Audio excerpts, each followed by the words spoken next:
আল্লাহ তাআলা আনহুর খিলাফতের দায়িত্ব শেষ হওয়ার পরে, যদিও শিয়ারা আলী রাদিয়াল্লাহু আনহুর ভক্ত, কিন্তু শিয়াদের বিভিন্ন গ্রুপ ছিল, তাদের এক গ্রুপ তাকে হত্যা করেছিল, আর এক গ্রুপ তার অনুসারী।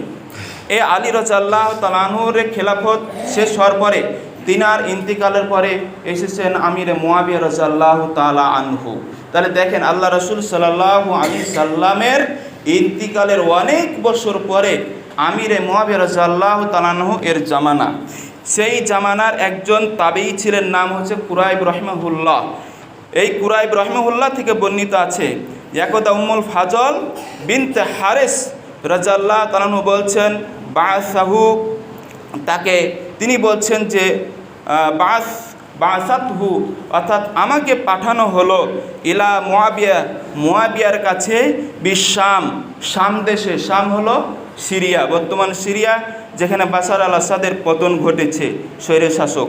এই শাম দেশে মুয়াবিয়া রাদিয়াল্লাহু তাআলা আনহু শাসক ছিলেন তখনকার যুগে, এবং এই শাম দেশে কুরাইব রাহিমাহুল্লাহকে পাঠানো হয়েছিল। মদিনা থেকে শামে কুরাইবকে পাঠানো হয়েছিল। তখন মদিনার গভর্নর ছিলেন আব্দুল্লাহ ইবনে আব্বাস রাদিয়াল্লাহু তাআলা আনহু, যিনি অসংখ্য হাদিসের পণ্ডিত। আর এদিকে মুয়াবিয়া রাদিয়াল্লাহু তাআলা আনহু আল্লাহ রাসূলের একজন সম্মানিত সাহাবী। তিনি ছিলেন কোথায়? শাম বা সিরিয়ার গভর্নর বা খলিফা ছিলেন, শাসক ছিলেন, যাকে আমরা সরকার বলি। ওয়ালা, তিনি বললেন, ফাকদিমতু শাম, অর্থাৎ আমি শামে পা রাখলাম, অগ্রসর হলাম, শামে উপস্থিত হলাম। ফাকযাইতু হাজাতাহা, তারপরে আমার হাজতগুলো পূর্ণ করে নিলাম। পূর্ণ করার পরে ওয়াস্তাহিল্লা আলাইয়া রমাজান, এই সময় রমাজান মাসের উপস্থিত শুরু হয়ে গেল, অর্থাৎ রমাজান মাস পৌঁছে গেল, শুরু হয়ে গেল। এরপরে বলা হয়েছে ওয়ানা বিশাম, আর আমি ছিলাম সিরিয়াতে। আমি সে সময় সিরিয়াতে, অর্থাৎ মুয়াবিয়ার সেই রাজ্যে ছিলাম। ফারাআইতুল হিলাল, তখন আমি হিলাল দেখলাম, নতুন চাঁদ দেখলাম। লাইলাতাল জুমাতে, জুমার রাত্রিতে, অর্থাৎ যেটা হচ্ছে ইয়ামুল খমিস, খমিসের দিবাগত রাতকে বলা হয় জুমার রাত। অর্থাৎ সন্ধ্যা থেকে কি হয়? জুমার রাত শুরু হয়, মানে বৃহস্পতিবার দিন যে রাত, সেই রাতটা হচ্ছে জুমার রাত। এই জুমার রাতে আমি হিলাল দেখলাম। সুম্মা কদিমতুল মাদিনাতা, তারপর আমি অগ্রসর হলাম মদিনার দিকে। কথা বলছেন কি? চুপচাপ শুনেন। মদিনার দিকে আমি অগ্রসর হলাম। ফি আখিরি শাহরে, এই রমাজান মাসের শেষ দিকে।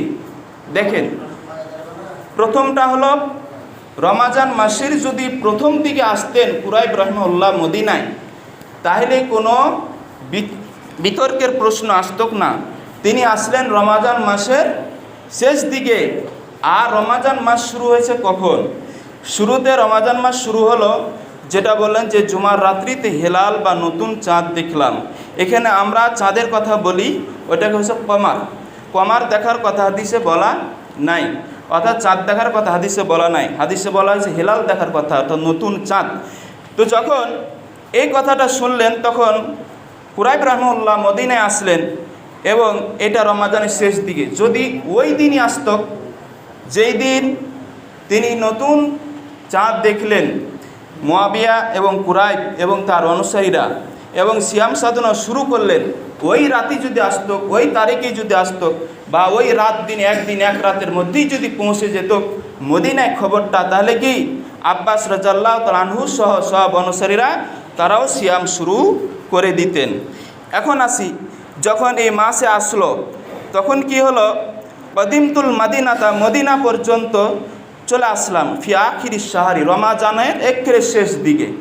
এখন কিছুদিন পরে শুরু হবে শাওয়াল। এখন শাওয়াল যখন শুরু হবে, তো শাওয়ালে কি আর রমাজানের সিয়াম রাখা যাবে?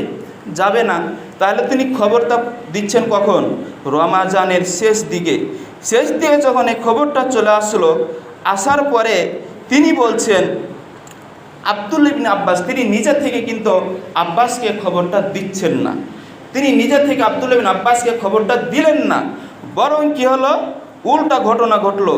ঘটনাটা কি ঘটলো?